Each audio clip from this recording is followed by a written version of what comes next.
World News Headquarters।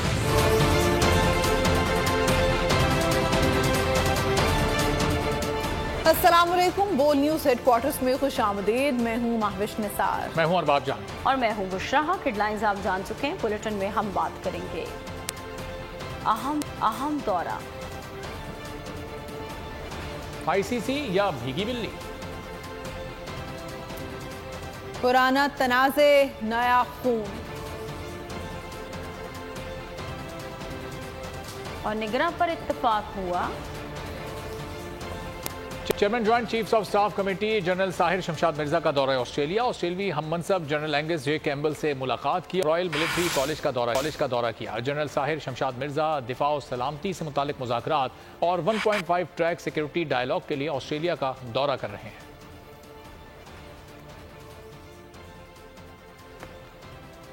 ICC की नाअहली या भारतीय बोर्ड का दबाव। वर्ल्ड कप शेड्यूल फाइनल होने के बाद फाइनल ना हो सका। पाक भारत टाकरे की तारीख तब्दील होने का इम्कान है। पाकिस्तान श्रीलंका मैच भी एक दिन पहले करवाने पर गौर किया जा रहा है। भारतीय बोर्ड पाकिस्तान और भारत का मैच 15 अक्टूबर की बजाय 14 अक्टूबर को करवाना चाहता है। इसके लिए पाक श्रीलंका मैच का शेड्यूल भी तब्दील किए जाने का इम्कान है। भारतीय बोर्ड के सेक्रेटरी जय शाह का कहना है कि तारीख में तब्दीली का फैसला आइंदा 2 से 3 रोज में कर दिया जाएगा। भारतीय बोर्ड की कारस्तानी, वर्ल्ड कप का शेड्यूल तब्दील करने का दबाव, आईसीसी की बढ़ गई परेशानी। वर्ल्ड कप के शेड्यूल में तब्दीली पर गौर के लिए आईसीसी का इजलास। पाक भारत टाकरे की तारीख तब्दील होने का इम्कान। इसके लिए पाकिस्तान श्रीलंका मैच 12 के बजाय 11 अक्टूबर को करवाने पर इत्तफाक हो गया है। भारतीय बोर्ड पाकिस्तान और भारत का मैच 15 अक्टूबर की बजाय 14 अक्टूबर को करवाना चाहता है। नवरात्रि त्योहार की वजह से भारतीय हुकूमत को अहमदाबाद में इंतजामात में दुश्वारी आ रही है। इजलास के बाद प्रेस कॉन्फ्रेंस करते हुए बीसीसीआई सेक्रेटरी जय शाह का कहना था कि 2 से 3 मेंबर्स मुमालिक ने वर्ल्ड कप के शेड्यूल में तब्दीली की दरख्वास्त की है। शेड्यूल में तब्दीली का फैसला 2 से 3 रोज में किया जाएगा। पाकिस्तान को वर्ल्ड कप में अपना पहला मैच 6 अक्टूबर को नीदरलैंड्स से खेलना है। श्रीलंका के खिलाफ दूसरा मैच 12 अक्टूबर को हैदराबाद में शेड्यूल है। तब्दील शुदा मुतवक्किल शेड्यूल में अब पाकिस्तान श्रीलंका के खिलाफ 11 अक्टूबर को हैदराबाद में खेलेगा। पाकिस्तान ने कोलंबो में लंका ढा दी। दूसरे टेस्ट में इनिंग्स और 222 रन से शानदार कामयाबी हासिल की। मेजबान टीम को व्हाइट वॉश कर दिया। दूसरी इनिंग्स में भी मेजबान बैटिंग रेत की दीवार साबित हुई। पूरी टीम सिर्फ 188 रन पर ढेर हो गई।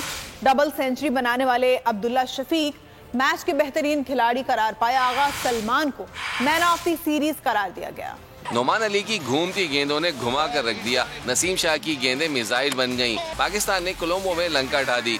ग्रीन कैप्स इनिंग्स और 222 रन से फतहयाब। श्रीलंका के खिलाफ 2 टेस्ट की सीरीज में व्हाइट वॉश मुकम्मल कर लिया। दूसरी इनिंग्स में भी मेजबान बैटिंग रेत की दीवार साबित हुई। 5 बल्लेबाज डबल फिगर तक ना पहुंचे। 3 तो बगैर खाता खोले ही चलते बने। एंजेलो मैथ्यूज तने-तनहा पाकिस्तानी हमलों के सामने डटे नजर आए। कप्तान क्रोनाट ने 41, ओपनर मधुशंका 33 रन के साथ नुमाया रहे। पूरी टीम सिर्फ 188 रन पर ही ढेर हो गई। दूसरी इनिंग्स में नोमान अली ने 7 मोहरे खिसकाए। नसीम शाह ने 3 बीटर्स को पवेलियन की राह दिखाई। श्रीलंका की टीम पहली इनिंग्स में 166 रन पर आउट हुई। जवाब में पाकिस्तान ने 576 रन 5 खिलाड़ी आउट पर इनिंग्स खत्म कर दी। Double century maker Abdullah Shafique match के बेहतरीन खिलाड़ी करार पाए। ऑलराउंडर आगा सलमान को मैन ऑफ द सीरीज करार दिया गया। शाहीनों की ऊंची परवाज। श्रीलंका को टेस्ट सीरीज में व्हाइट वॉश। ग्रीन शर्ट्स को मिल गया बड़ा एजाज। श्रीलंका की सरजमीन सबसे ज्यादा टेस्ट सीरीज जीतने वाली टीम बन गई। फतह के साथ ही वर्ल्ड टेस्ट चैंपियनशिप की टॉप पोजीशन पर कब्जा जमा किया। ग्रीन शर्ट्स की बड़ी कामयाबी। श्रीलंका के खिलाफ व्हाइट वॉश। कई रिकॉर्ड पाश। कोलंबो में शाहीनों को श्रीलंका के खिलाफ बड़ी कामयाबी मिली।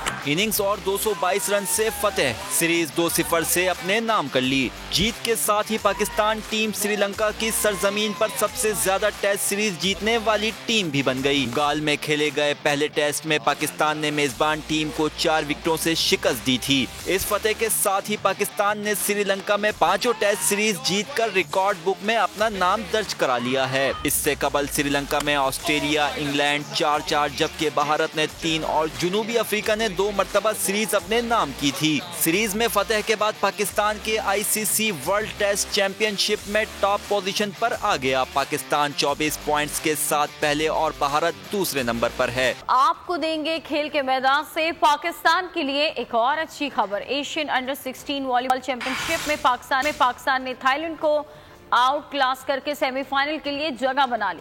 उज़्बेकिस्तानी टूर्नामेंट में पाकिस्तानी टीम की चौथी मुसलसल फतह है। सुपर 8 मरहले के दूसरे मैच में पाकिस्तानी टीम थाईलैंड टीम के खिलाफ पूरी तरह छाई रही और 3-0 से कामयाबी हासिल की।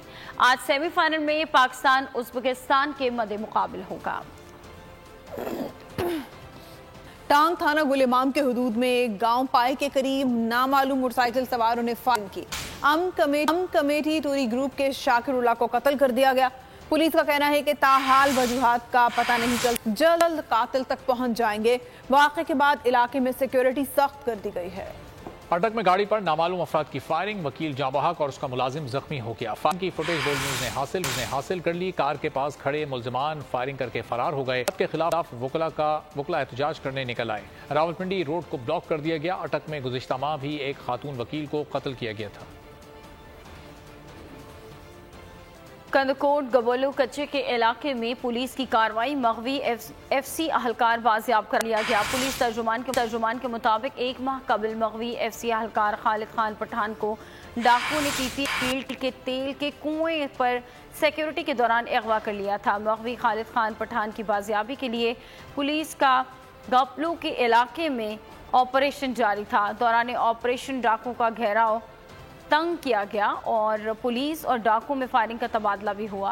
अगवाकार डाकू घेराव तंग होने और पुलिस के दबाव में आकर मगवी को छोड़कर फरार हो गए।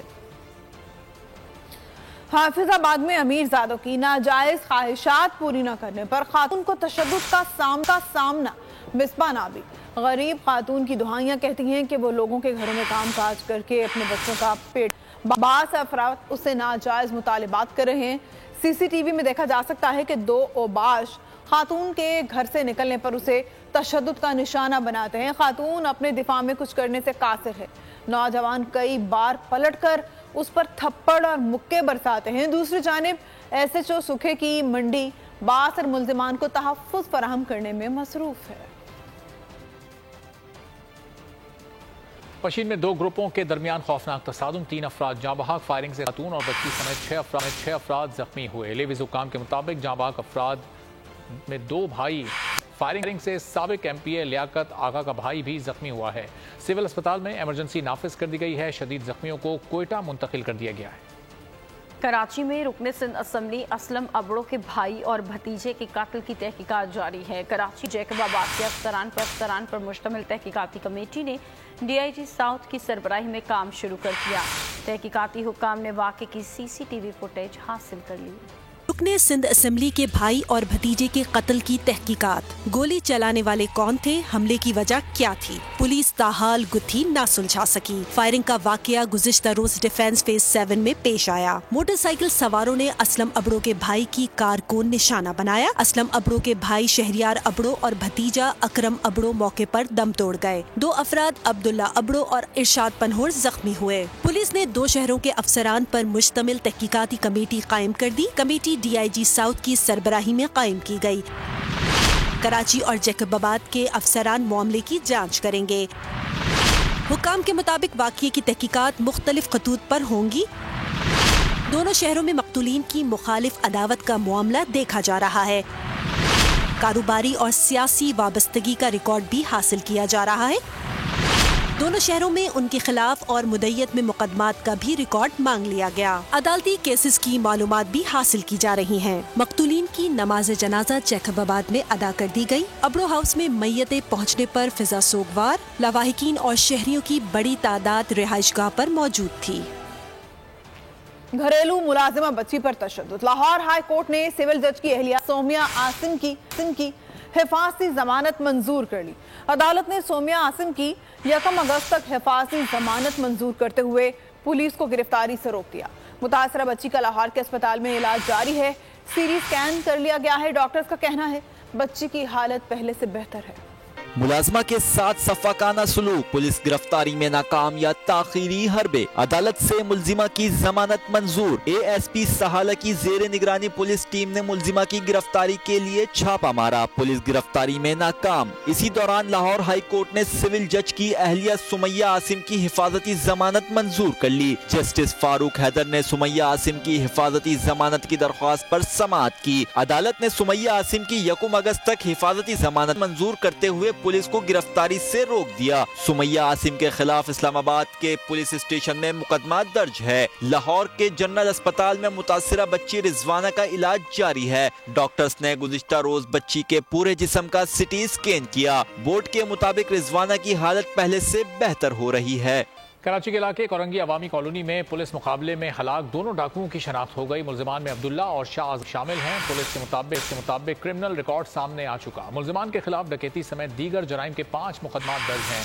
मुल्जिमान सुबह सवेरे निकलते और थैले भरने तक वारदातें करते थे। कोरंगी लेबॉर्ट्री में मारे जाने वाले डाकू आदि मुजरिम निकले। क्रिमिनल रिकॉर्ड भी सामने आ गया। डाकू वारदातें कैसे करते थे, पुलिस ने पूरी कहानी बता दी। डकैत प्लानिंग के साथ सुबह सवेरे घर से निकलते, शहरियों को निशाना बनाते, थैले भरने तक लूट मार करते। कैदाबाद में डकैती के दौरान 5 लाख रुपए छीनकर फरार हुए। लांडी शराफी गोट में पुलिस एहलकार से पिस्तौल छीना। डाकुओं से 2 पिस्तौल, 12 मोबाइल फोन, 1,57,000 नकदी। थाना एयरपोर्ट की हुदूद से छीना गया मोटरसाइकिल बरामद हुआ। पुलिस के मुताबिक हलाक डाकुओं के खिलाफ नॉर्थ नाजबाबाद, पीराबाद, सिटी कोर्ट और दीगर थानों में 5 मुकदमा दर्ज हैं। मुतादिद बार जेल भी जा चुके। पुलिस का कहना है डाकुओं का शिकार 20 से ज़ायद शहरी अब तक राब्ता कर चुके हैं। मुल्जिमान के खिलाफ अवामी कॉलोनी थाने में मुकदमा दर्ज करके तफ्तीश जारी है।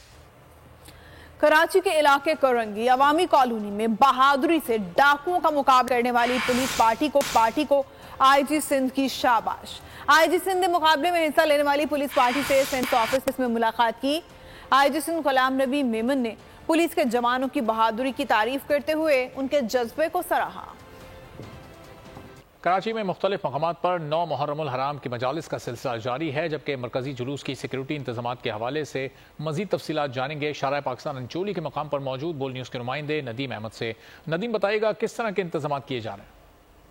इस वक्त शहर भर में मुख्तलिफ मकामात पर मजलिस अज़ा का सिलसिला जारी है। 9 मुहर्रमुल हराम की मुनासबत से इस वक्त मैं मौजूद हूँ मेन शाहराह पाकिस्तान अंचोली के मकाम पर। अगर मेरे कैमरामैन साथी यूसुफ अगर आपको मेरे अकब में मनाजिर दिखाएं तो आपको अंदाजा शाहराह पाकिस्तान पे ताहत देने का जो गाड़ियों की कतारें आपको महसूस हो रही हैं या दिखाई दे रही हैं, वो दरअसल अंचोली के मकाम के ऊपर जो 9 मुहर्रमुल हराम की मजलिस अज़ा का सिलसिला जारी है, उस मजलिस में शिरकत के लिए शुरका जो यहाँ पहुँचे हैं तो वो यहाँ शरीक हैं। साथ ही साथ ये भी वादे करता चलूँ कि शहर भर में सिक्योरिटी के इंतहाई सख्त इंतजामात रखे गए। पुलिस हुक्काम का कहना है कि शहर भर में मुख्तलिफ मजालिस और इमाम बारगाहों के बाहर 15,000 से ज़ायद सिक्योरिटी एहलकार जो है वो सिक्योरिटी के फ़राइज़ अंजाम दे रहे हैं। साथ ही साथ मैं ये भी वादे करता चलूँ कि मुख्तलिफ मकामात के ऊपर स्पेशल ब्रांच। बहुत शुक्रिया नदीम अपडेट करने के लिए। और रोहड़ी में कदीमी नौडाला जुलूस सुबह 4 बजे शाह इराक इमाम बारगाह से बरामद किया जाएगा। पुलिस और रेंजर्स की जानिब से सिक्योरिटी के इंतहाई सख्त इंतजाम किए गए हैं। मजीद इस बारे में बता रहे हैं हमारे नुमाइंदे अली खोसो। जी बताइएगा क्या सूरत हाल है?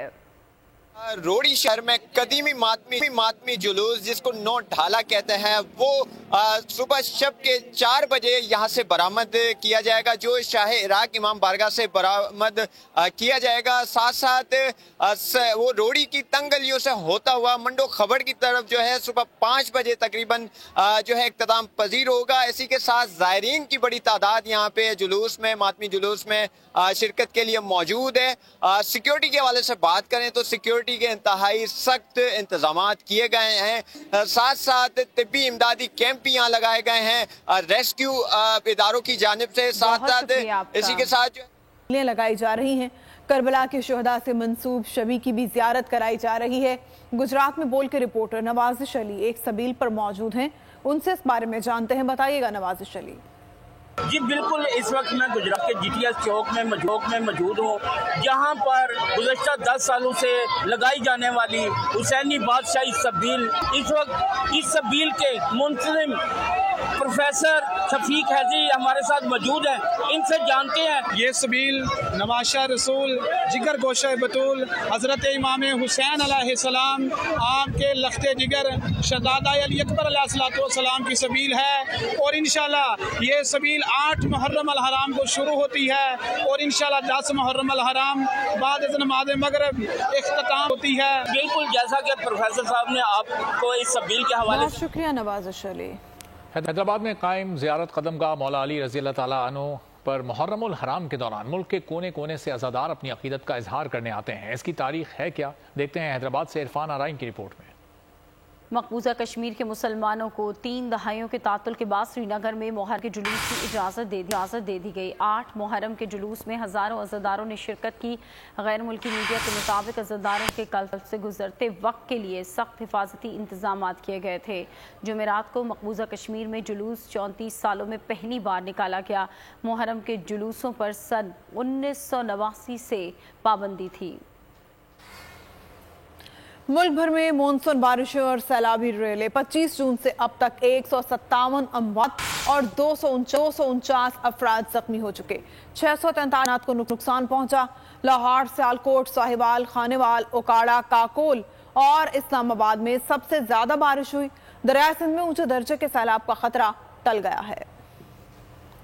बलूचिस्तान में तूफानी बारिशों ने तबाही मचा दी। मानसून बारिशों के दौरान अब तक अमवात 10 तक पहुंच गई हैं। पतक बाजार तबाही के दहाने पर पहुंच गया। घरों, फसलों और खजूर के बागात पहुंचा। वाशिक, खारान, वसीमा शदीद मुतासर। बलूचिस्तान से सैलाब सिंध में दाखिल हो गया। शहदाद कोट, खुजदार, शारा 4 रोज से बंद है। सकरन, राहिब शाह नहर में शगाफ पानी घरों और फसलों में दाखिल हो गया। मुतासरीन बेआरो मददगार हो गए। हब डैम एक मरतबा फिर भर गया। करीबी आबादियों को सैलाबी सूरत हाल का डिप्टी कमिश्नर हब ने खबरदार किया कि आज अगर बारिश हुई तो डैम के नवाही इलाकों में सैलाबी सूरत हाल पैदा हो सकती है। इस स्पिलवे से इस वक्त 25,000 से ज़ायद क्यूसेक पानी का खराज हो रहा है। उन्होंने लोगों को गोठों से इनखला की हिदायत कर दी है। आप लोग के इल्म में है मानसून का मौसम चल रहा है और दरेजी सारूना से काफ़ी पानी का रेला हब डैम में दाखिल हो चुका है। बाकी मज़ीद गुजारिश नहीं, लिहाजा आप तमाम प्लाट वालों से गुजारिश है कि अपने तमाम मशीनरी को यहाँ से उठाकर। तुर्किया के शहर इस्तांबुल में बैनुल अक़वामी दिफाई नुमाइश पाकिस्तानी असलहा साज कंपनियों के स्टॉल्स उनकी तवज्जो का मरकज बने रहे। Global industrial and defence solution समेत पाकिस्तान और डिफेंस एक्सपोर्ट ऑर्गेनाइजेशन समेत स्टॉल्स लगाए गए हैं। नुमाइश में दुनिया भर की असलहा साज कंपनियों की शिरकत हुई। पाकिस्तानी कंपनियों के तुर्किया समेत दीगर ममालिक के साथ मुआहदे तय पाए। इस्लामाबाद हाई कोर्ट ने चेयरमैन PTI की 6 मुकदमात में दूसरी अदालत मुंतकिल करने की दरखास्त मुस्तरद कर दी। पेशवा खाना फौजदारी केस पर भी चेयरमैन PTI को पर हुक्म में इम्तना ना मिल सका। तहरीक इंसाफ के रहनुमा अली मोहम्मद खान को 80 दिन के बाद रिहा कर दिया गया। पेशावर हाई कोर्ट ने रिमार्क्स दिए कि अगर अब अली मोहम्मद खान को कुछ कहा गया तो DC को इबरत का निशान बना देंगे।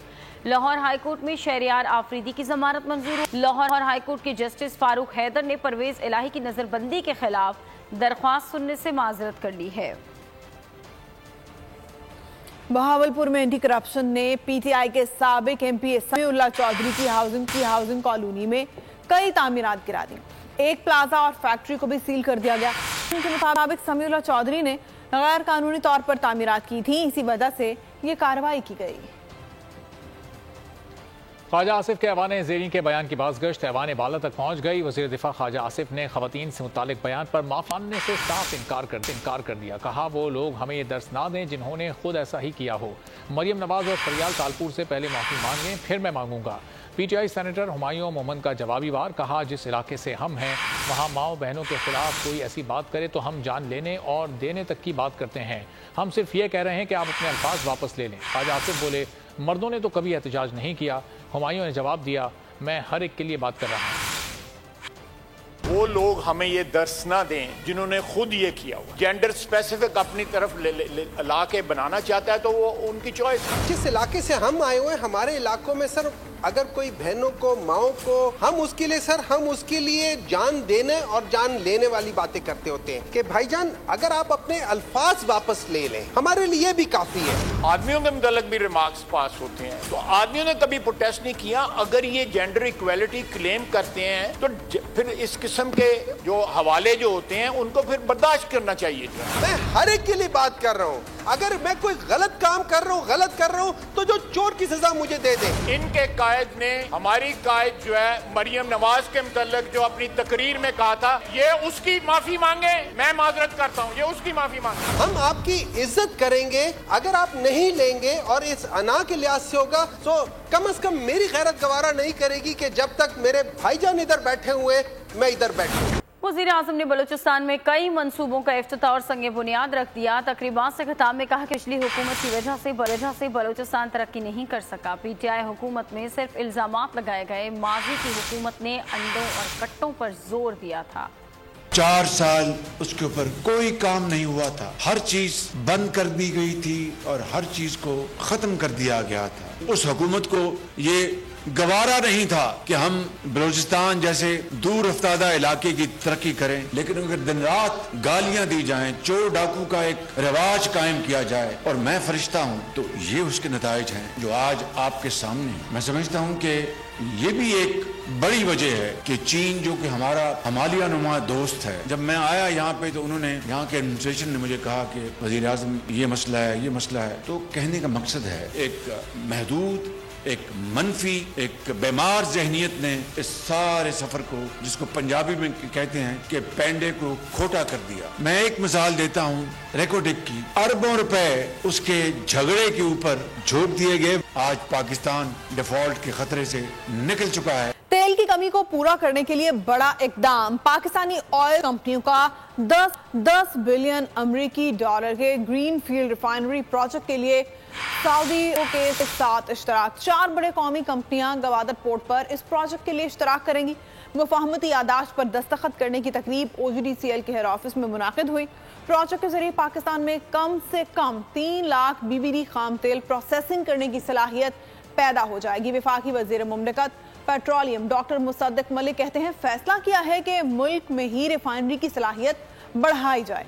प्रोजेक्ट से मुआशी तरक्की और रोजगार के मौके पैदा होंगे। सरकारी नौकरियां देकर बेरोजगारी खत्म नहीं कर सकते। सिंध में सनती जोन बना रहे हैं, चाहते हैं गैर मुल्की सरकारी भी आए। प्रेस कॉन्फ्रेंस के दौरान सिंध के वजीर इत्तलात शर्जील मेमन का कहना था 21 लाख खानदानों को घर बनाकर देंगे। हैदराबाद और सखर में सनती जोन कायम करने का मंसूबा है। पीपुल्स पार्टी को पता है कि ये मुल्क की मईशत कैसे चलेगी। मुल्क की मईशत सिर्फ सरकारी नौकरियों देने से नहीं चलेगी। मुल्क की मईशत चलाने के लिए आपको मुल्क में मजीद सनतें लगानी होंगी। सबसे ज़्यादा सिंध हुकूमत का फोकस जो है, दुनिया की तारीख का सबसे बड़ा जो प्रोजेक्ट है वो हाउसिंग स्कीम, जो 21 लाख अफराद के लिए पाकिस्तान पीपुल्स पार्टी की सिंध हुकूमत घर बना रही है। सखर में इंडस्ट्रियल एरिया एक जगह एक अलॉट की है कि सखर में इंडस्ट्रियलाइजेशन को जो है वो फ़रोग देने के लिए ज़मीन दे रही है सरकार। और जितनी भी इंडस्ट्रीज पाकिस्तान में लगेंगी, लोगों का रोज़गार बेहतर होगा और लोगों को जॉब के मौके पैदा होंगे। तो हैदराबाद में भी गंजो टक्कर में इंडस्ट्री लगे, इंडस्ट्रियल एरिया मखसूस किया जाए, लोग ज़्यादा से ज़्यादा वहाँ पे अपनी सरमायाकारी कर सकें। पीपुल्स पार्टी की सिंध हुकूमत की कोशिश यही है कि हर जगह पे इंडस्ट्रियल जोन जो हैं वो बनाए जाएँ, लोगों को मौके दें, कि लोगों को आसान से आसान मौके दें। SIFC का अहम जुज़ माइन एंड मिनरल मुल्क की मईशत में मौजूदाती तरक्की का सबब बनेंगे। SIFC के ज़ेरे असर अहम शोबों में माइन एंड मिनरल खुसूसी अहमियत रखता है। शुमाली वज़ीरिस्तान में मुल्क की तरक्की में पेश जहाँ कॉपर माइनिंग प्रोजेक्ट का वसी पैमाने पर काम जारी है। कॉपर माइनिंग के शोबे से मुंसलिक मुख्तलिफ अफराद का कहना है कि हमने मुल्क भर से खुसूसन कबाइलियों को भी इस प्रोजेक्ट में शामिल किया है। पूरे पाकिस्तान से बशमूल लोकल्स को हमने बहुत ज़्यादा इंगेज किया है। ये जो हमारा इनिशियली जो डिप्राइव्ड एरिया था, अब यहाँ पे आपको महसूस नहीं होगा कि यहाँ पे कोई इस तरह के ये ऑपरेशनल एरिया रहा है, बट FWO बहुत बड़ा एक हिस्सा डाल रही है, अपना एक हिस्सा डाल रही है पाकिस्तान की इकोनॉमिक ग्रोथ के अंदर। भारतीय और चीनी खवातीन के बाद जनूबी अमेरिका से खातून भी शादी के लिए पाकिस्तान पहुंच गईं। चिली से आने वाली खातून ने इस्लाम कबूल करके 4 सदा के इकरामुल्लाह से शादी कर ली। टिकटॉक से दोस्ती, फिर मोहब्बत, लंबा सफर और आखिरी में निकाह के 3 बोल। पाकिस्तानी नौजवान की मोहब्बत में गिरफ्तार एक और गैर मुल्की खातून पाकिस्तान पहुंच गईं। चिली से ताल्लुक रखने वाली निकोली 4 सदा पहुंची, इस्लाम कबूल किया और इकरामुल्लाह से शादी के बंधन में बंध गईं। मियां बीवी ने अपने राब्ते और दोस्ती की कहानी भी बता दी। मैं टिकटॉक पे वीडियो दे रहा था तो उस पे ये मुझे फॉलो किया इसने और उसके बाद हमारा ताल्लुक बना। इस्लाम कबूल करने के बाद निकोली का इस्लामी नाम नौरीन रखा गया। इससे पहले भारत से अंजू नामी लड़की ने भी मालाकंड आकर नसरुल्लाह से शादी की थी। चीनी खातून भी पाकिस्तान आकर पाकिस्तानी नौजवान से शादी कर चुकी है। इसके साथ ही बोल न्यूज हेडक्वार्टर अब तक के लिए इतना ही। ब्रेक के बाद आपसे मिलेंगे हेडलाइंस के साथ। किसी भी खबर के लिए विजिट कीजिए हमारी वेबसाइट bolnews.com और देखते रहिए सिर्फ बोल न्यूज।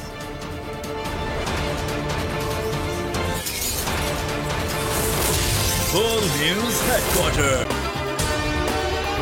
अगर आपको ये वीडियो पसंद आई है तो हमारे चैनल को सब्सक्राइब करें और बेल आइकॉन पर क्लिक करें। डिजिटल लोन स्कैम, आवाम को कर्जों के जाल में फंसाकर लूटने वाले भेड़िए बेनकाब। बोल की काविशें बाराबर साबित हो गईं। ऑनलाइन कर्ज माफिया के गिर्द घेरा तंग हो गया है। बोल ने दिया अपने आवाम का साथ, उठाई इस स्कैम के खिलाफ आवाज। बोल की डिजिटल लोन स्कैम के खिलाफ आगाही मुहिम की सबसे बड़ी ट्रांसमिशन 59% आवाम ने देखी अपनी स्क्रीन पर, क्योंकि बोल है पाकिस्तान का नंबर 1 न्यूज चैनल। सब्सक्राइब करें और बेल दबाएं ताकि कोई खबर रह न जाए।